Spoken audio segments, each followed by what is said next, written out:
හොඳයි. එතකොට අද කතා කරන්නේ ටෙන්ස් වලින් අපිට කතා කරන්න තියෙන දෙවෙනි ටෙන්ස් එක. ඒ තමයි සිම්පල් පාස්ට් ටෙන්ස් එක. සරල අතීත කාලය. මේ තියෙන්නේ සිම්පල් පාස්ට් ටෙන්ස් එක. සරල අතීත කාලය සිංහලෙන් කියන්නේ. එතකොට මේ වාක්‍ය රටාව සිම්පල් පාස්ට් ටෙන්ස් එක යොදාගන්නේ සාමාන්‍යයෙන් මේක භාවිතා කරන්නේ අපි යම්කිසි ක්‍රියාවක් අතීතයේදී සිදු කරලා තියෙනවනම් ඒ ක්‍රියාව කළා කියන අදහස ප්‍රකාශ කරන්න තමයි මේ සිම්පල් පාස්ට් ටෙන්ස් එක එහෙම නැත්නම් සරල අතීත කාලය යොදාගනු ලබන්නේ. ඒ කියන්නේ කිසියම් කෙනෙක් අතීතයේදී කළ ක්‍රියාවක් ප්‍රකාශ කිරීමට නැත්නම් අදහස් දැක්වීමට ඒ සඳහා භාවිතා කරන ඒක ප්‍රකාශ කරන්න ඉංග්‍රීසි භාෂාවේදී භාවිතා කරන ටෙන්ස් එකට තමයි සිම්පල් පාස්ට් ටෙන්ස් එක කියලා අපි කියන්නේ. එතකොට ඒක භාවිතා කරන්නේ අතීත ක්‍රියාවක් ප්‍රකාශ කිරීමට.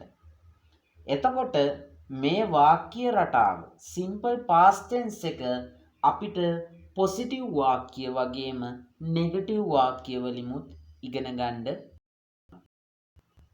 වාක්‍යයක් කියන්නේ ඒ ක්‍රියාව කළා කියන අදහස. අතීතයේ ක්‍රියාව කළා කියන්නේ පොසිටිව් කියන්නේ ඇත යන අදහස. නැත්නම් ධනාත්මක අදහසක්. ඊට පස්සේ නෙගටිව් කියන්නේ ඍණාත්මක හේවත් නැත යන අදහස. ඒ ක්‍රියාව අතීතයේදී කළේ නැහැ කියලා අදහස් කරන්නේ නෙගටිව් වලින්. එතකොට කොහොමද අපි පොසිටිව් වාක්‍යයක් කොහොමද අපි මෙන්න මේ පොසිටිව් වාක්‍යයක් ගොඩනගා ගන්න?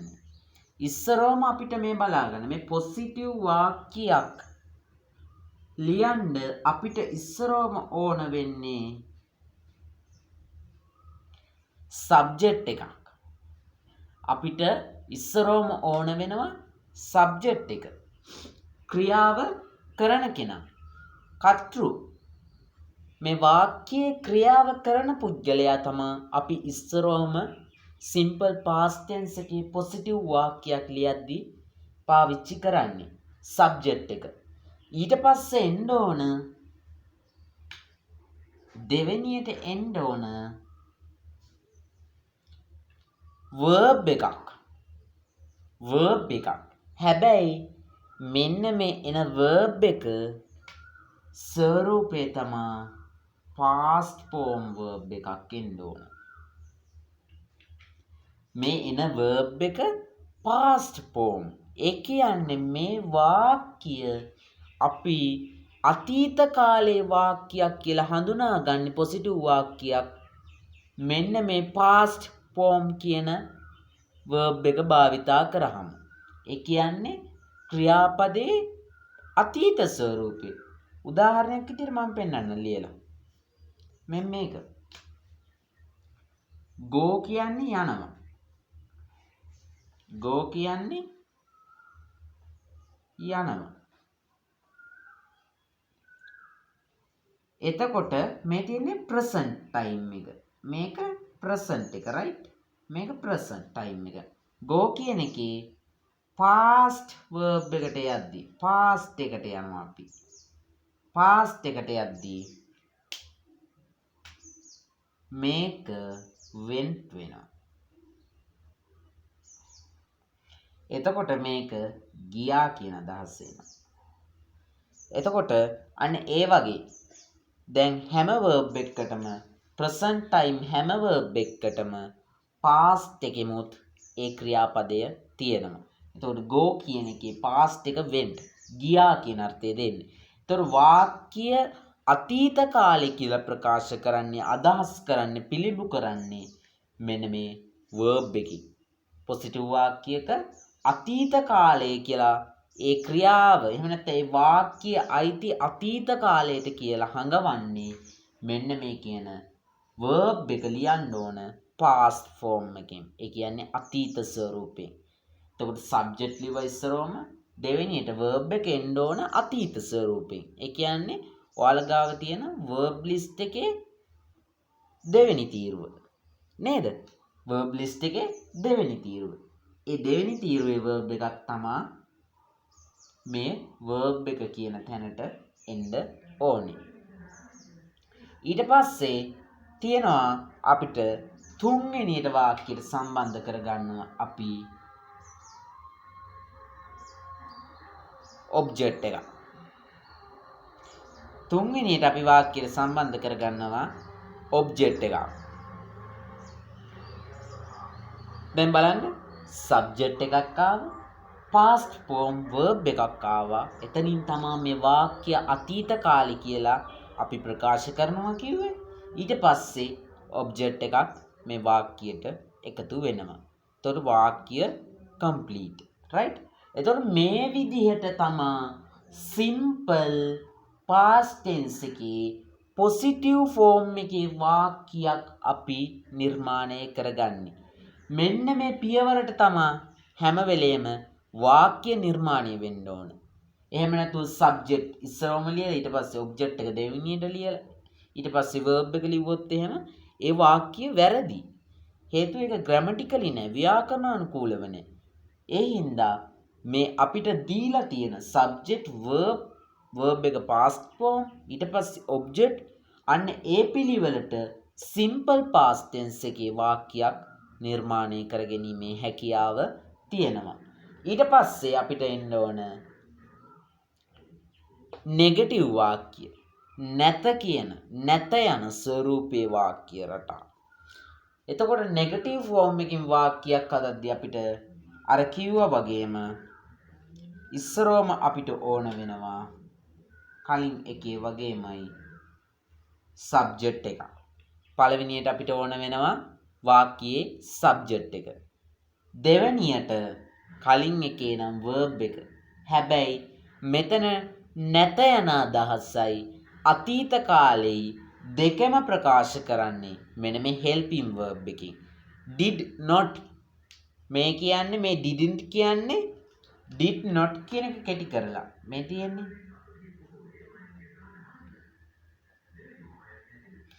did not මේක කෙටි කරලා තමයි මේ didn't හැදිලා තියෙන්නේ. හරිද? මේ did not කියන එක කෙටි කරලා තමයි මේ didn't හැදිලා තියෙන්නේ. එතකොට subject එකක් අපිට මේ වාක්‍යෙ ඉස්සරවම ඕන කිව්වා. ඊට පස්සේ didn't කියන helping verb එක. මේ helping verb එකෙන් තමයි මෙතන ලොකු කාර්යයක් සිදු කරන්නේ. ඒ තමයි මේ වාක්‍යයේ අතීත කාලය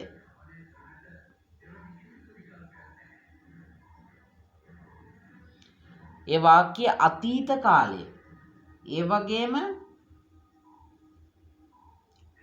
නැත යන අදහස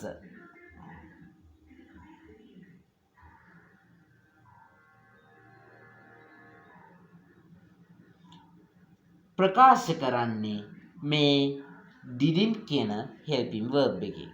මේ didn't කියන helping verb එකකින්. එතකොට මේ didn't කියන helping verb එකෙන් කාර්යයන් දෙකක් සිදු කරනවා. මොනවද? අතීත කාලයේ හඟවනවා වගේම නැත යන අදහස වාක්‍යයේ නෙගටිව් ෆෝම් වාක්‍යයක් කියලා ප්‍රකාශ කරන්නේ මෙන්න මේ didn't කියන helping verb එකකින්. right? එතකොට මේක තමයි අපිට දෙවෙනියට ඕන වෙන්නේ. ඊට පස්සේ මේ වාක්‍යයට ඕන වෙනවා තුන්වෙනියට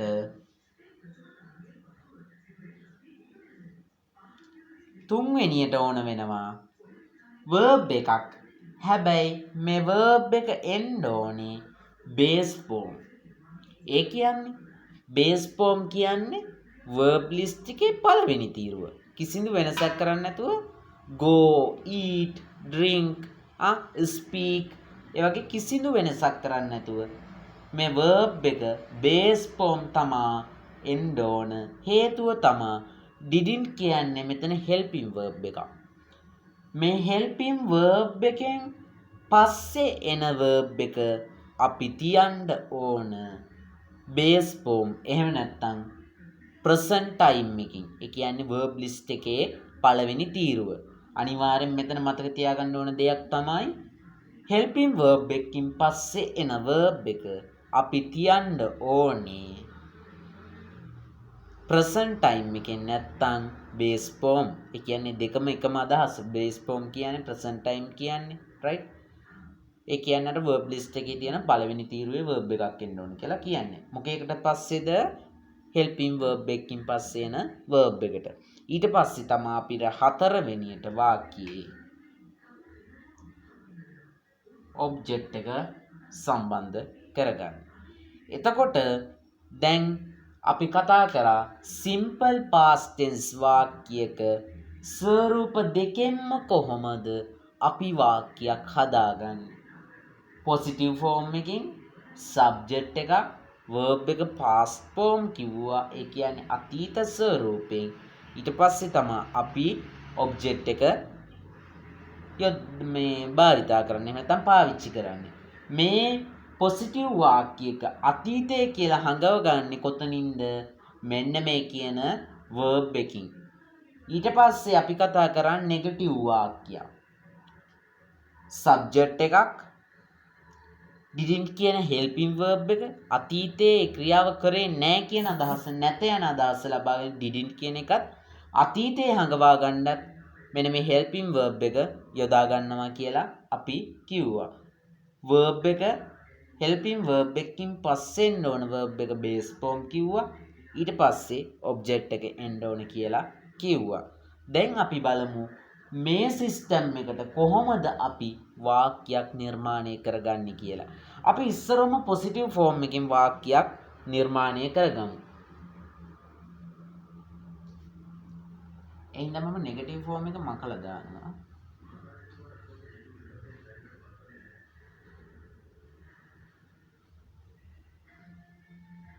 right. අපි පළවෙනි වාක්‍ය විදිහට ගමු. මම සිංහලෙන් ලියන්නම්.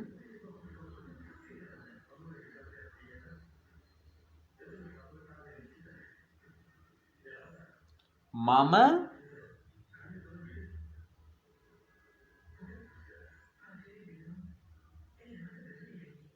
අඹ ගෙඩියක් කෑවා.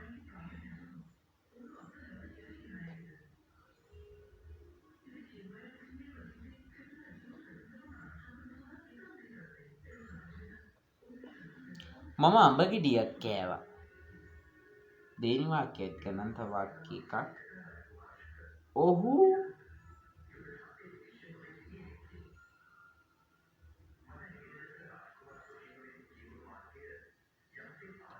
ගමට ගියා.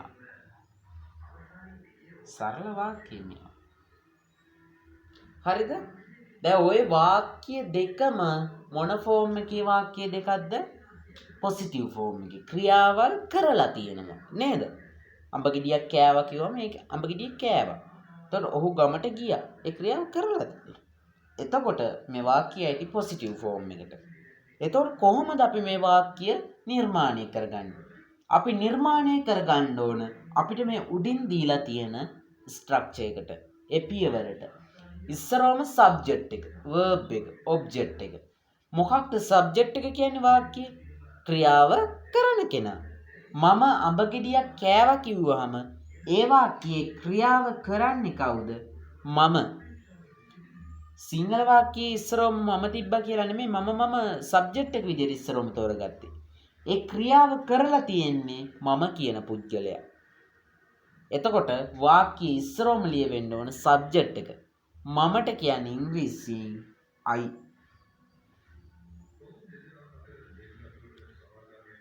ඊට පස්සේ verb එකක් එන්න ඕන past form එකකින්.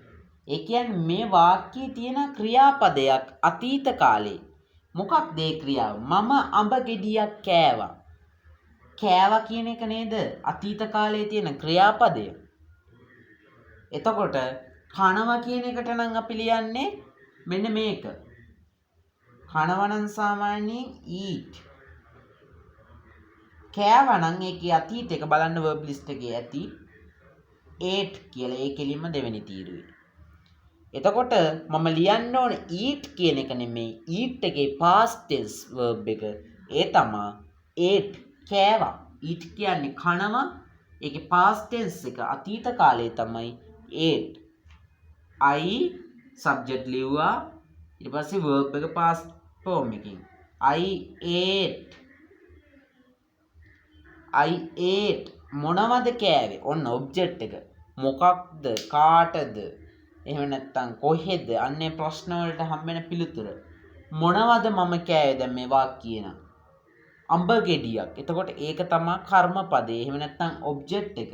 I ate අඹ ගෙඩියක් කියලා තියෙනවා. උත් කියන શબ્දය ගන්න අපි ඉංග්‍රීසියෙන් භාවිතා කරන and මෙතෙන් භාවිතා කරන්න වෙන්නේ උත් කියන එකට අඹ ගෙඩියට mango.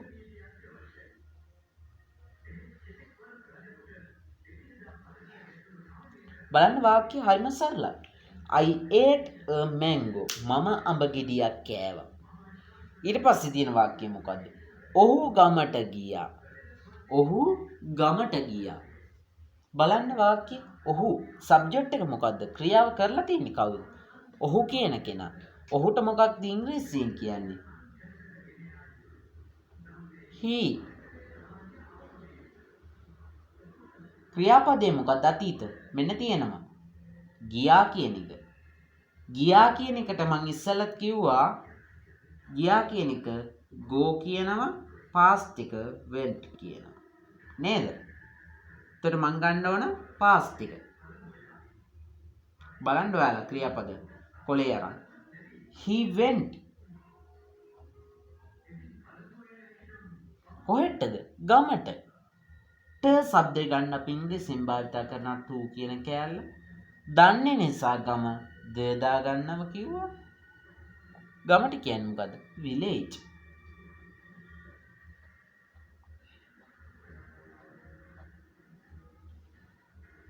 He went to the village. He went to the village.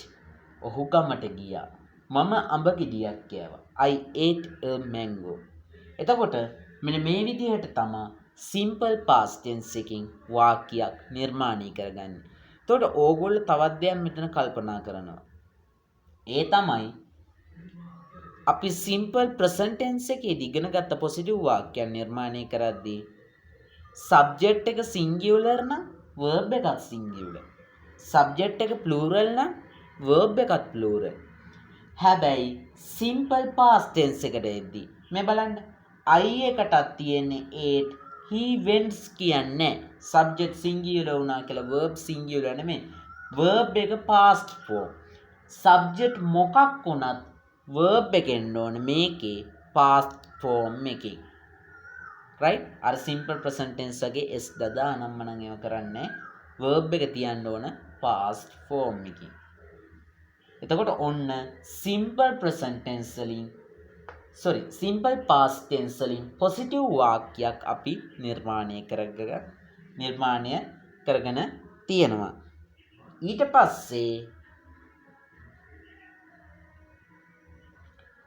පස්සේ අපි බලමු නෙගටිව් වාක්‍ය දෙකකුත්. නෙගටිව් වාක්‍ය දෙකකුත් කොහොමද නිර්මාණය කරගන්නේ කියන එක.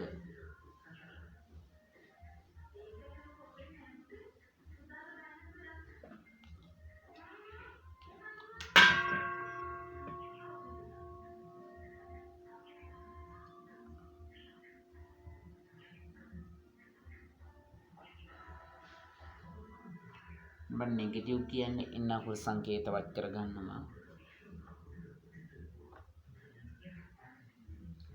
සබ්ජෙක්ට් එකක් ඕනේ. ඊට පස්සේ didn't කියන helping verb එක ඕන. ඊට පස්සේ අපිට ඕනේ verb එක base form. ඊට පස්සේ තමයි වාක්‍යයේ object එක ඕනේ අපිට.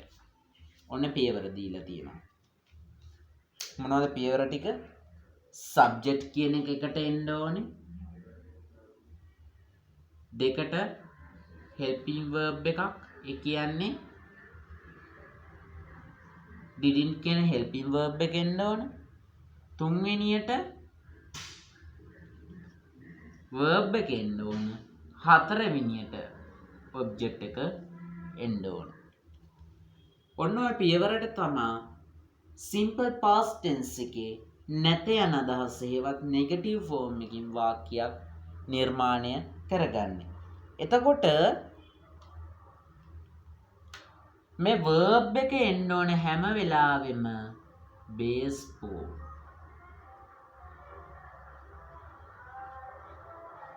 right? ඒක එන්න ඕනේ හැම වෙලාවෙම base form එකේ. එතකොට didn't කියන helping verb එකකින් හැම වෙලාවෙම helping verb එකකින් පස්සේ එන verb එක එන්න ඕන base form කියන කතාව මතක තියාගමු. දැන් අපි බලමු කොහොමද වාක්‍ය දෙකක් නිර්මාණය කරගන්නේ කියලා. ඉස්සරම මම ගන්නවා වාක්‍යය. අපි ගමට ගියේ නෑ.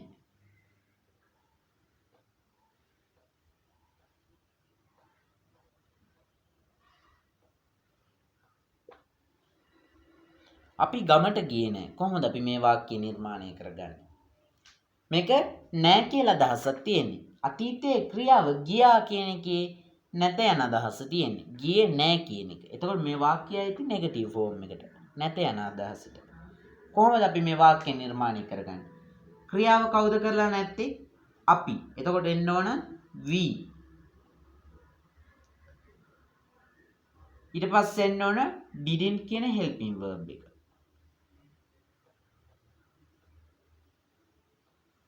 ඊට පස්සේ verb එකක් එන්න ඕන base form. බලන්න ගියේ නෑ. ගියා යනවා. ගියා කියන්නේ went. went එකේ base form එක තමයි go. we didn't go කොහෙද? ගමට. to the village. හරිම සරලයි. we didn't go to the village. මෙතන මේකයි කතාව. helping verb එකකින් පස්සේ එන verb එක අනිවාර්යයෙන්ම වෙන්න ඕනි. අර verb list එක මෙහෙම බෙදලා තියෙන්නේ කොටස් තුනකට. ඔහොම මේකේ දීලා තියෙනවා present, මේක past, මේක future කියලා. මේ past participle. right? එතකොට මෙතන තියෙනවා ඔයාලගේ verb list එකේ go කියලා. මෙතන ඇති went කියලා. මෙතන ඇති gone කියලා. මේ විදිහට verb පිළිගස්සලා ඇති.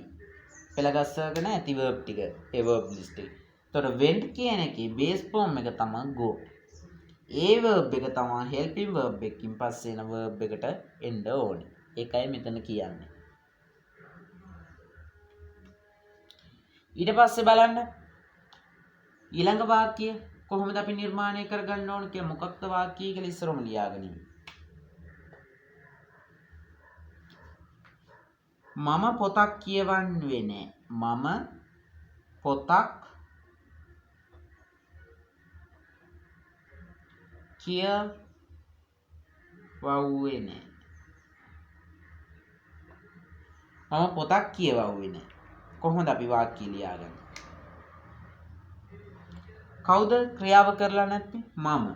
I. මොකක්ද කරලා නැති ක්‍රියාව? නෙමෙයි එන්න ඕන didn't කියන helping verb එක.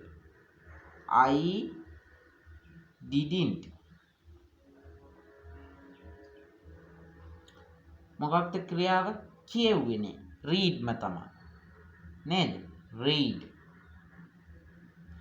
I didn't read book ශබ්ද තියෙනවා a book.